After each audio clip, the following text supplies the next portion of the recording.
So I'm going to introduce the next person.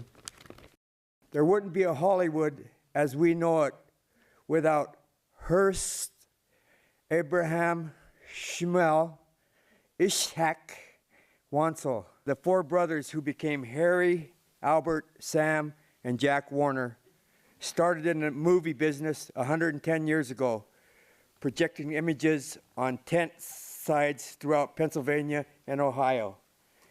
In the 6 decades that the brothers ran their studio, they set numerous box office records and employed some of the biggest stars of the golden age of movies. Humphrey Bogart, Bette Davis, James Cagney, Errol Flynn, and Olivia de Havilland. The studio created the first four-legged film star, Rin Tin Tin, whose success led the brothers to dub the dog the mortgage lifter. Even so, Jack supposedly fired the canine after it bit him during a publicity tour. The studio has received dozens of Academy Awards, including 22 for Best Picture, and among them is Casablanca, My Fair Lady, Driving Miss Daisy, $1 Million Baby, and this year's Argo. The Warner Brothers library contains more than 6,500 films, including classics such as Bonnie and Clyde, A Streetcar Named Desire, Giant, The Matrix, Auntie Mamie, The Maltese Falcon, Unforgiving, Blazing Saddles, A Clockwork Orange, and The Wild Bunch. All of this stem from yet another amazing California success story. A Jewish family from Poland immigrated to the United States via Canada, searching for a better life.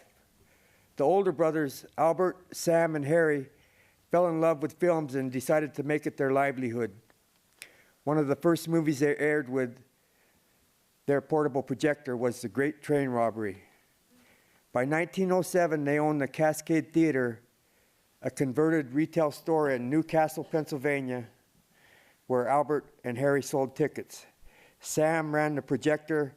Jack sang during intermission, accompanied by Sister Rose on the piano.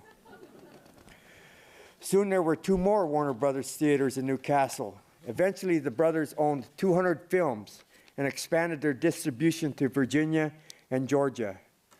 They realized that the one profit center missing was production. So the brothers Warner moved west and opened a small studio in a new Southern California town of Culver City. Their first hit was My 4 Years in Germany, based on the memoirs of an American ambassador to the court of Kaiser Wilhelm. It premiered in 1918 and grossed $1.5 million, nearly $23 million in today's dollars. Those profits helped pay for the purchase of the Warner Brothers West Coast studio on Sunset Boulevard. Shown the technique of syncing sound and film, Sam saw its greatest potential and spearheaded the studio's move to incorporate this technique. In 1927, with the release of The Jazz Singer, the Warner Brothers ushered in a new era in a movie making. A special Oscar was given the studio at the first Academy Awards in 1928 for their revolutionary creation of talkies. As the studio grew, it needed more space, and it relocated its headquarters to Burbank, where Warner Brothers remains to this day. In 1967, Jack sold the studio to a group of investors for $32 million. Over the next 45 years, there were various mergers and owners, but it was always Warner Brothers. This year is Warner Brothers' 90th anniversary, and none of it would have happened without Harry, Albert, Sam, and Jack seeking their California dream. The state of California honors the Warner Brothers for their innovation in the movie-making industry, for creating the highest quality movies, and for that iconic line, "That's all, folks." Accepting on their behalf is Harry's granddaughter, Cass Warner.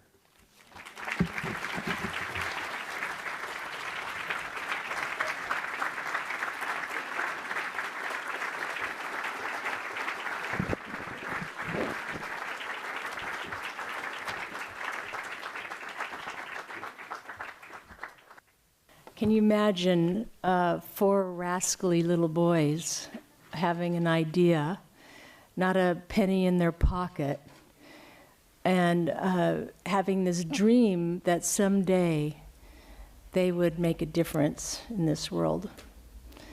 Well, I had the privilege of knowing my grandfather, Harry, for the first 10 years of my life. And all I can tell you is that I've never met a kinder, more caring soul. Someone who not only considered family important, but he considered his employees an extended part of his family. And with this, I watched a man stop and speak to the janitor by his first name, oftentimes paying attention to the workers more than the stars, because he felt more comfortable, I think, with them, coming from the background that he came from. But these guys were big dreamers, and they had no right to have as big a dream as they did. But the thing that I learned about them is that every stop or barrier was an incentive for them to do the next thing, which to me is a philosophy of life. I hope to pass on by sharing their story in the ways that I have. I remember often my mother, who was the one who told me to come to ask me to come tonight to represent the family.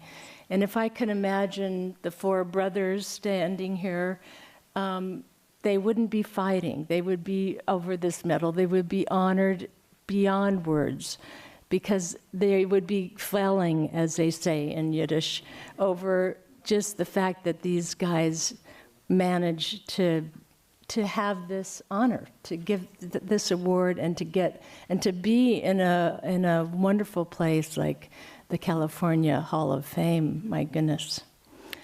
Anyway, I thank you so much from the whole family, and also want you to know that my grandfather in particular felt that film was an instrument of peace. And if we could make movies that actually allowed us to get into the skins of other people, that we would understand them, and then there could be peace. So that was very important to them. Their original motto for the studio was to make movies that educate, entertain, and enlighten, which is something that I hope to inspire in other filmmakers today. It's that important, because we reach so many people with this communication tool. And what's so exciting is we're really living in a renaissance today, because so many people have access to make movies and to share their viewpoints and their lives and their stories.